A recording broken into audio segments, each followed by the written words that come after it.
It it's a little different now. I mean, we can't go to the library, we can't go to the park. Mhm. I can't take them grocery shopping with me anymore or anything. And Yeah. we use those kind of ways to get out of the house too and socialize and meet up with people. And so Hmm. that's limiting, but what do you do? It's almost gardening season, so I'm like, we're going to be busy Yes. soon anyway. It doesn't Yes. Yes. matter. Yes. We're going Yes. to be busy. Yes. Yeah. Exactly. So that's gardening is a good thing. Gardening started here already, so we are in a good Oh, spot from that lucky. perspective. I'm so anxious. It started snowing yesterday and I went, no, I want to be out there. I know I have about a month at least to go, but I'm anxious for that. I haven't been this anxious for gardening in a long time. So, Hmm. Yes, that's true. I've also been neglecting my gardening for quite a while now, but this year I will not. So I already planted some trees, so I feel good about it. oh yeah, I hope we planted fruit trees about 5 or 6 years ago. So we're hoping that we'll get plums, pears, and apples this year. So that would be nice. Takes So a while for them to get going, but I think I noticed the one thing that I laughed at is a lot of people were like, I think I'm going to start gardening this year. And I thought, yeah, yes, now's the time to think about it. That pandemic will push us into start thinking about more traditional skills and yes, practices to implement into our life. yes. Is there a lot of panic around you? Are people Panic? Is there panic?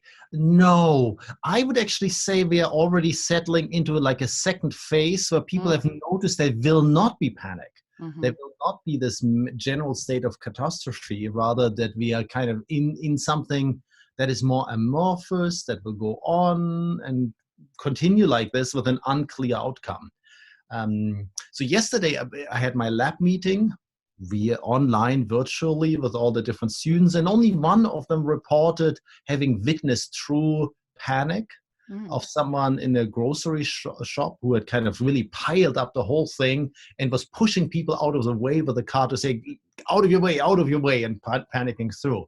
But that was the only thing. So, Yeah, I haven't seen it either. I went to the grocery store, I think it's been over a week now, but it was quiet. That's the one thing. There was not a lot of chatter. People weren't stopping in the aisles to chit chat and catch up. That was the only thing that I noticed as a striking difference. I was like, people aren't even socializing. They're just so scared. But yes. my daughter went yesterday and she said everybody was checking everybody else's carts. Like, what do you got in your cart? And she's like, were they counting? I said, or maybe they're looking for ideas. Like, oh, wait, did I think about that? I said, I don't know. But she said she felt like she was being kept tabs on. Every time she Mhm. put something in, people would look at her like, how many are you getting? And Yes, so, I mean, yeah. And I told her too, I said, don't go overboard. Just get what you think we need and only mhm. what we need, and we'll be fine. Like, because our seeds arrived, I'm like, you know what? In a few weeks, we're going to be harvesting stuff anyway. It's fine. The asparagus will start popping through soon. We'll eat asparagus. We're fine. Nice. Exactly, exactly. So, but one of the things that I really started thinking about a lot lately was kind of like the collective consequence of Mhm. forced isolation. And for me, I had just remembered thinking this has got to take a toll on how our empathy is extended, or even if it's extended or if it's manipulated. And so I thought, who better than you to talk about how is empathy affected during a crisis? Yes. Of course, we're coming to the limits of our empathy. And I think the limits that we are hitting have a lot to do with this unclear situation we are all in collectively. Right now, most people are focused on themselves. So it's much harder to have empathy. And it's also that everyone is in the same situation, and more or less the same situation, with a lot of unclear trajectories. No one knows exactly how this will end. Will this be just like a little kind of thing and we'll go back to normalcy? Will I get affected or not? And that unclear situation stops people from having empathy with others. And Mm, paradoxically, even the fact that we are all in the same boat kind of makes us not connect to others. To have empathy works better when you kind of are intrigued by the other person. There's something different, there's something novel in it, or you see something that they don't see. Mm, then that's easier for you to absorb those emotions. But if they are the same as yours anyway, it's harder. So I think mm. on many levels, I mean, there's many more, and I will go through a couple of them more. But the real thing right now is that we are having. It's very hard for people right now to feel empathy for others. Yeah, and I recall I wrote something down from your book, The Dark Sides of Empathy, on page 133. You said if the situation seems hopeless, people intuitively feel and show less empathy. And I know there's a lot of people out there Mhm. thinking in these hopelessness terms, like there's nothing we can do. It's the end of the world. And that would, I would think, want to, someone would want to keep themselves more safe by like just kind of going, fine, I'm dealing with this isolation and I'm not caring about anybody. It's just me right now, me against the world. And I think that's, I think I've seen a lot of those attitudes. I don't know if they're actually being acted out, but I guess I'm wondering if you can just kind of pick up on that and talk about that. When we feel like we can't offer someone else relief, we're less empathetic. Hmm. Yes, I think that's a very good point here. That it's not so clear always where it starts. Um, do you not feel empathy because you're self-absorbed, or because you feel like you can't help anyway, or the others don't move you? All of these kind of things come together to set an activity in motion that just limits ourselves, that we don't have empathy. Now, this also is the same. The same is true for the flip side. Once we get ourselves to feel empathy, we will feel better. And that goes in both directions. It means, again, that, hey, by you having empathy already, for whatever reasons, you will feel better. But it also means that if you give yourself a little kick and push to feel empathy, as a consequence, you will also feel better. So it Hmm. goes both ways. You already feel better, so you can have empathy with others, or you will feel better by having empathy with others. So we need that little push right now. And that little push is harder to find. It's not coming naturally in many occasions. It's not coming naturally. Yeah. Why do you think that is? What do you think has affected our ability to give ourselves that little push for empathy extension? There's a couple of things. I mean, we like to have empathy when we see that it makes a difference, is limited in time, and has a certain kind of arc, that we feel for someone, that we co-experience their situation, go hand in hand with them, feel the emotions, but then we see this resolve. This comes somewhere. It leads to a happy end or some resolution, and then we can part ways again. Now, none of that works very well right now, No. because we don't see where this is going to. We can't part. There's no resolution coming. So it's very hard for us to kind of jump on the boat of someone else and their emotions and their situation, because we might be stuck there. Then we are suddenly thinking about how they're doing, but there's no development. We need that development of something that leads to a solution that releases us. I Mm. see empathy as something, and I have to explain this a little bit. I see empathy as something that is it's a crude metaphor, but it nevertheless works. It's a little bit like an investment. We bestow it on someone, we go with them, but then afterwards we want to withdraw it Mm, back to us. We want to return to ourselves. mm, Go with someone else. We become, to some degree, someone else. We feel with them. Their life is our reality. But then we know we have to return to ourselves. In this return, we need help for. We need to know, oh, there will be a good ending, sometimes a bad ending too, but it's an ending. It brings us back to ourselves. And right now we don't see that. I think in many of us, when we reach out to other people, we don't know where that's going to, so we feel too much for them. We are stuck in their perspective, and that is a big limitation for many people right now. I mean, I noticed that too. yeah. And what happens then if we're those types of people who are like, well, I'm going to be intentionally empathetic and I don't care about the parameter of the time frame and I'm going to keep doing it. Don't they exhaust themselves and burn themselves out then? And just Mhm. what happens Mhm. to that empathy? What does it turn into? Hmm. Very good point. I mean, there are many of us, and this is wonderful, who feel empathy, who can do this, who will also give them that little push to feel something. So first of all, that is something very good. Um, there are traps with this. There is self-loss and other feelings coming out of this. But first of all, I would like to say this is a good thing. It's a good thing for the community. But even if you look at it more selfishly, people with empathy tend to have a more happy life. Hmm. They even live longer. We can measure this now. We can see people who have more empathy live longer. They're in a more active community. So we don't know why that is. Is it because they are in a better network, people will help them? Or is it just directly because they feel more? What That kinds of people, like what kinds of professions do we have those kind of demographics? Do we know? Well, there are some demographics where you would exactly imagine it, like nurses and people in some of the health professions. Not so much medical doctors. Medical doctors, we see the opposite. Mm-hmm. They suffer from empathy fatigue, burnout. And that probably has to do a lot with their working conditions, that they have to see a lot of patients very quickly and then don't see them continuously. But doctors are on the other extreme spectrum, that a third of them lose most of their empathic skills after a year of practice already, or during med school already. And Mm. another thought is very challenged. So doctors are it's very hard for them not to have this empathy fatigue or empathy burnout. Those are not technical terms, but they describe what we Yeah. mean by this.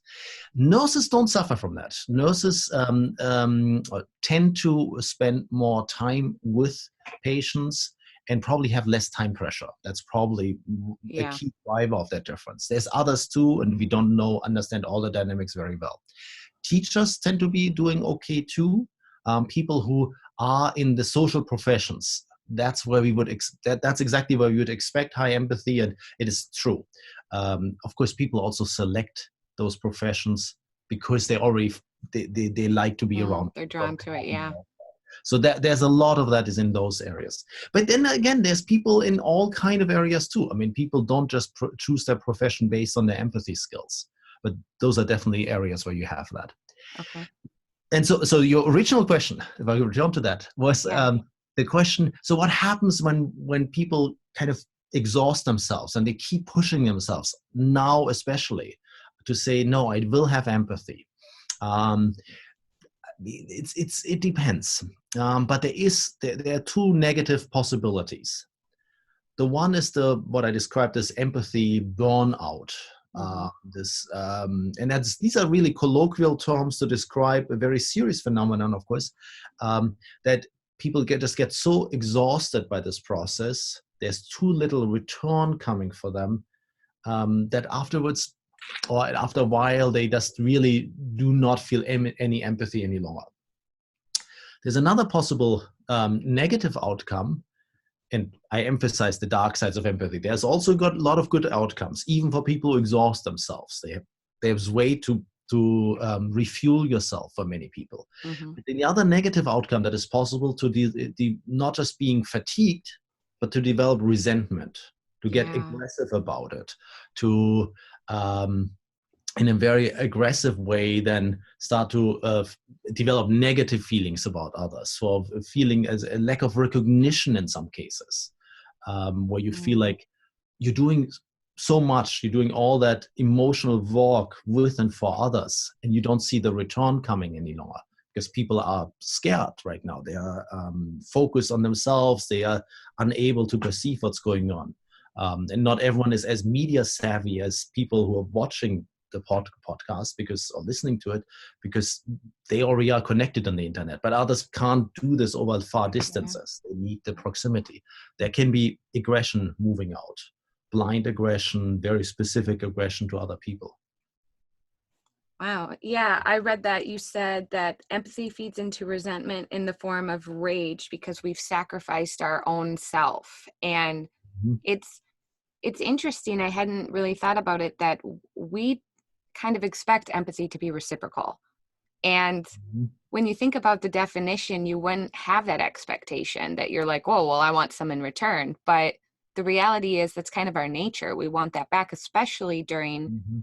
these scary situations. I'm like, and I felt that way too for a little bit. I was like, I'm trying to help all these other people and encourage people. And at the same time, I'm like, do you care? I'm freaking out. You know, I'm kind of freaking out too. But nobody saw that I Mhm. was freaking out because I wasn't putting it out there either. And I had to take a step back and remind myself I didn't have to be freaked out, but I was, because it's just like, you don't know what's going to happen. And for a moment, you have to kind of sit with that chaos. And I noticed it was hard for me to be empathetic. I was growing cynical. I just was Mhm. like, screw the compassion. You guys aren't even listening to me. I got super cynical. And then I just went, okay, I got to be silent and quiet and think about this. But it seems like the more they tell us, the less confident we feel about anything. Mhm. And so, yeah, I just see empathy like just going boom every Mhm. day through social Mhm. media, especially. Um, and in one case, in part of In the Dark Sides of Empathy, you talk about how empathy can possibly fuel division. Mhm. I'm wondering if we could open that up a little bit and if you could break that down. Yes. Oh, yeah. Yeah. I mean, I like to just emphasize again what you said before. I mean, this idea that we want to have a return from empathy. Yeah.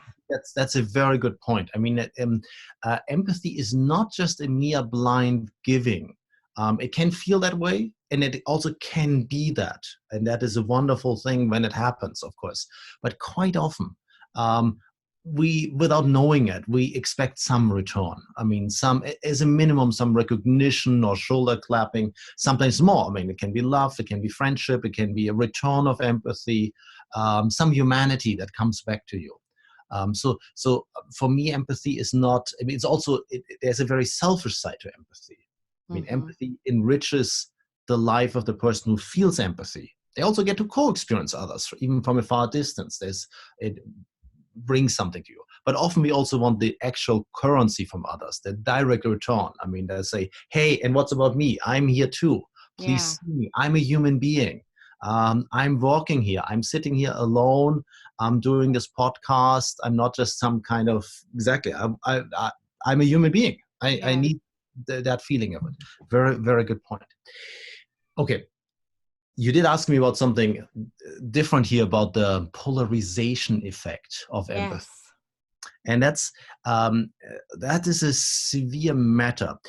Most people always think that empathy is so good for conflict resolution.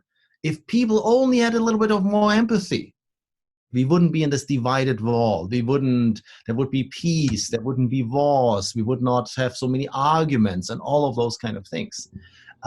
But my point here is, and I say that more in general first, and we can apply it to the current situations afterwards. In general, I think empathy can be a very dangerous fuel to division. In very many cases, I would say that empathy increases the polarization instead of bringing it down.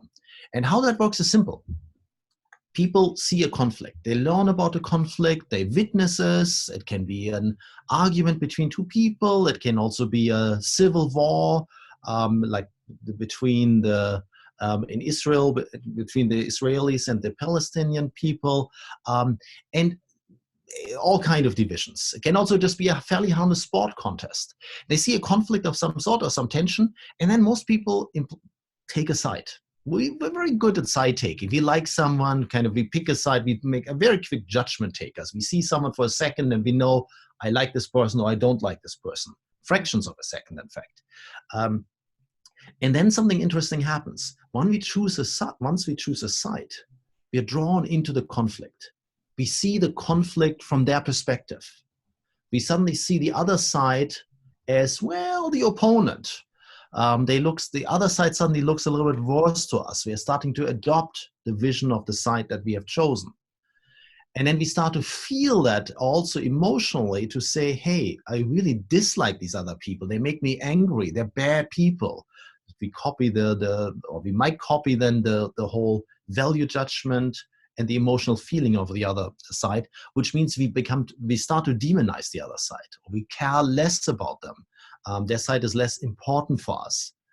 And again, this can be harmless in a sports game. it's more fun to watch a sports game when you're really for the one side. Yeah. The Vikings, in your case, maybe. I do not know.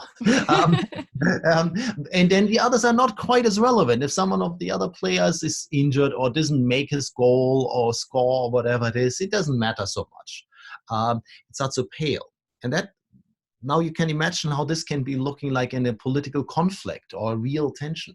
Then we suddenly start to not see the other side. This goes so far that I think it can be that empathy can be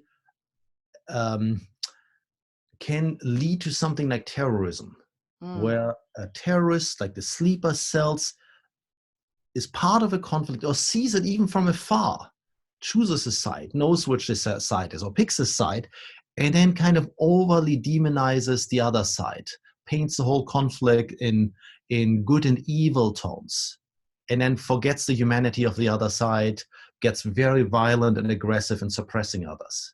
So Hmm. that is this polarization effect of empathy. If you choose your one side, the others become invisible, they don't count any longer, and you stop to have any concern for them, to have any empathy for them, because you already have empathy. So it's not a lack of empathy that drives division here.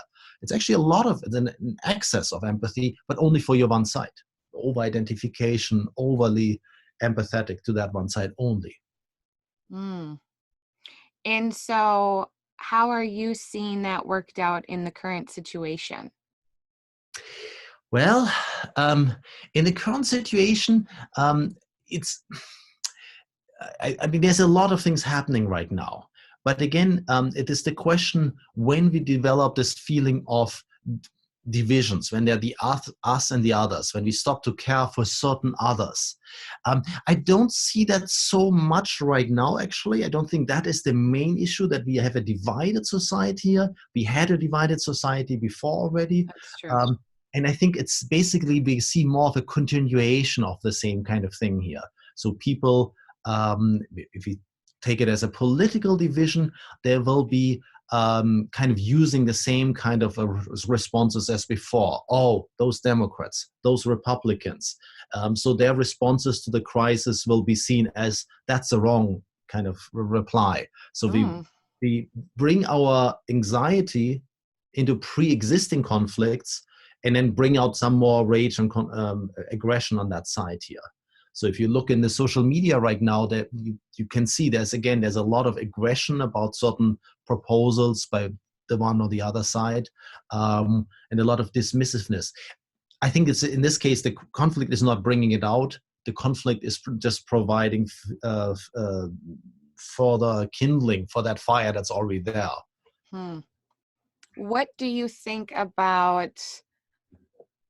Do you think that either side or any representatives of either side are utilizing empathy in a dark way, either not just because of this pandemic, but before, or in any effort to continue maybe their own position? Yes, I mean that is very simple. I think both sides, and I mean the political sides is not the only ones where this is happening, but in various ways. Wherever there's divisions in society, people use this, and they don't have to understand. They don't have to read books about this. There's Mhm. an intuitive feeling about it that when you cast others in a negative light, when you are in a conflict situation, when you cast others in a negative light, it helps your own side. At Mhm. least for your followers, for your group, everyone has another reason to bond to your side. And when there's already kind of a state of anxiety, nervousness, feelings of being insecure, not safe, and all of that, it takes very little to bring that out. There's a very little that brings out further aggressions in that direction. And I think people notice that. I mean, people know that in the moment they bring out a negative comment, that immediately it will be taken up, Yeah. will be S- amplified, will be used, weaponized. So then, is anxiety activated by situations that demand like extreme empathy? Um, Anxiety activated by situations demand extreme empathy. Um, I think so. I think so. That's actually, I would have thought about it, first of all, the other way around, that you have anxiety. And then, of course, if you see someone having anxiety, that should usually get people to feel empathy for that person with anxiety. Yeah. Someone being vulnerable, being in a weak situation, usually triggers that. Yeah. Um, but it also, of course, goes the other way around, because, and that's a very clever point, actually, to say that there is there's a situation that demands empathy, but that produces anxiety by itself already. Yeah. Because if there's an expectation of empathy, then there's an expectation on us people to feel something, to feel empathy. Mm-hmm. And that can induce a lot of stress. I mean, Yeah. a lot of the healthcare workers right now, they know they are very, very important to keep the ship afloat, to keep society going. Other people too here. I mean, other people who are in very crucial work positions here, like the people in the shops, the supermarkets, all the people who keep it going. They know there's something demanded of them here. And Yeah. that expectation, knowing that there's an expectation, that induces anxiety. And then, of course, leads to the opposite of empathy, to lead to a shutdown of empathy. Yeah. Yeah. That's something I noticed. My daughter, she works at a gas station. And so, you know, she sees everybody, she hears all their fears. And of course they're cloaked in just, side comments or whatever. And she just comes home every day and, do these people understand what I'm doing for them? And I'm like, do you understand how scared these people are?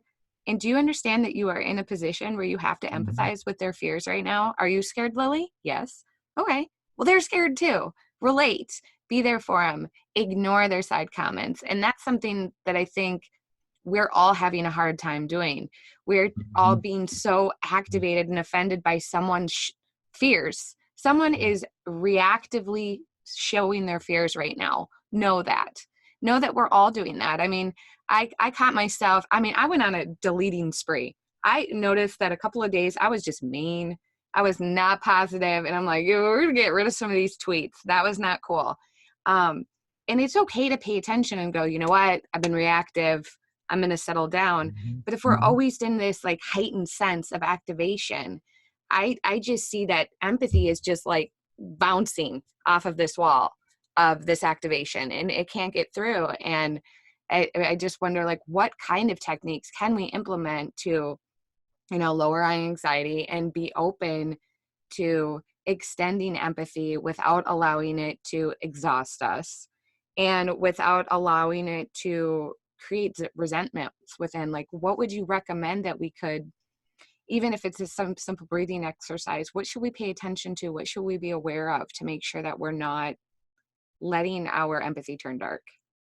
Mhm.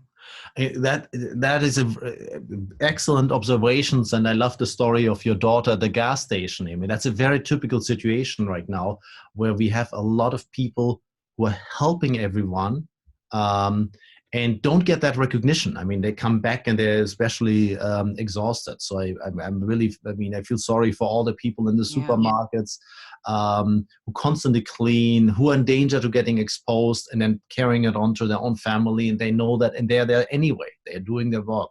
And instead, they get customers who are especially cautious and might even be aggressive, as you Yeah. described, because they're anxious too. So there's a lot of hidden heroism right now going on. Yeah. People really doing amazing things. So the first thing is for us to, and maybe that's actually what you were describing with your daughter. I think is a perfect example. What did you do? You explained to her, oh, you're afraid. Those people also are anxious. They are Mhm. in their own situation. They're stressed. Understanding. Um, Understanding, giving yourself a mental push can do a lot of things. Trying to be curious about others. If you can induce yourself to say, okay, take a deep breath. Let me focus on other people for a little bit and let me see what is their situation. Asking people questions right now, to direct away from you, wanting to know, so how are you personally, how are you dealing with this? What's happening in your world right now? Um, that is one of these little things that gets you out of yourself, to at least listen, at least to understand what's going on. And once you get yourself out of yourself to feel something like empathy, or at least have some curiosity about it, you feel better too, precisely because you're not focused on yourself any longer. So it's an interesting dynamic that by feeling empathy, you feel better too. And you can kind of elevate yourself to a level where you see it's a little bit more relaxing too. So your breathtaking can actually be empathy by you having some empathy, conscious empathy, with a little kind of control to say, oh yeah, now let's be curious. Let's ask questions. Mm-hmm. Let's see how others are dealing with it. What is different for them than it is for me? By just getting that cognitive, intellectual understanding, you set things in motions that are actually helping you too, even physically, that you can breathe a little bit more. Once you get yourself to do exactly what you described there, you're doing better already. And then, of course, there's also the side of overexposure. Sometimes you just need to have some distance. So finding your other kind of ways, what you said, the breathing exercise, finding the things that help you, going for walks. And if that is in a small apartment, find something that is a substitute. It's those kind of things. I mean, taking mentally care of yourself. And of course, currently there's few people who will take care of you. So everyone has to think a little bit of the people in their own circle. I mean, how can we all take care of ourselves? Yeah. And, and I'm a silver lining kind of person. And I think this is just, an awful situation, but at the same time, how important do we know rest and silence and stillness and separation really is for us and our mental health? And I love that people can take an opportunity right now to sit and be still and have some rest. I wish they knew that. But not only that, as much as I'm a silver lining person, so I'm saying, guys, just at least a day, give yourself a day to just chill and not worry and think about all of the things you have to be grateful for in front of you. But then I turn off and I think of a, secondary consequence, and that's what happens when we are isolated and then we go back out to the real world. Does that have an impact on our empathy? Mm-hmm. If this becomes too long of a thing, if we're Mm-hmm. shelter in place too long, can our empathy be negatively impacted by isolation? Yes, we do not know yet at this point, of Yeah, course. because we've never had anything like this Yes, before. exactly. I mean, in a way, if you think about the history of mankind of the last million years, short history of a million years here, Yeah, real brief. we could describe it as an increasing of social distancing. Mm. So primates, they do their social work by grooming. So they constantly physically need to touch each other in the group to be in sync with each other. Human beings, this is the argument by an evolutionary psychologist with the name Robin Dunbar, they have replaced this physical grooming. It's not a cleaning, it's really just a feel-good thing, with gossiping, social chit-chat. We talk to each other, but it's already a little distance. We know of each other. We do the same kind of thing. We are in sync with the group. We chit-chat from some distance. Now, in this history, if you go back like 10,000 years ago, in the moment the nomads, our ancestors, stopped being nomadic, they built houses. Houses have walls. Private property emerges, walls separate. Suddenly you have family clans that are separated from others. Rooms are separated more. I mean, increasingly, the family becomes smaller. In 200 years ago, the nuclear family emerged, where people live together only in a very small household, mother, father, children, maybe someone else, but that's becoming uncommon. So it gets more and more narrow, and the social distance between all others is growing. Individuality has emerged and all of that. So the question here, this is why I'm giving you this long professorial lecture here, is this the next step? Are we basically now getting even more used to the long distance relationships? Social media have already trained us to that. Now we have Zoom relationships, and we have relationships with Skype and all of that. Will we fully come back from that? I mean, like you, I'm actually an optimist. I notice now I have a lot of conversations with my neighbors. I'm lucky I have a yard. I do get to do a gardening walk right now. And whenever I do that, every neighbor who walks by or walks a dog or who's at his fence or her fence, they'll stop. They'll talk from a safe distance. So there's something there. This we can't do shoulder rubbing, but we can do fence rubbing or something. There's something happening there too. So there could be a positive development here. There could be something that people rather than come back to the ground and say, "Oh, we miss this so much. We treasure the direct communications here." So for a lot of people, I do see this as a wake-up call to say, "Oh, don't forget this." So but I mean, this can go either way.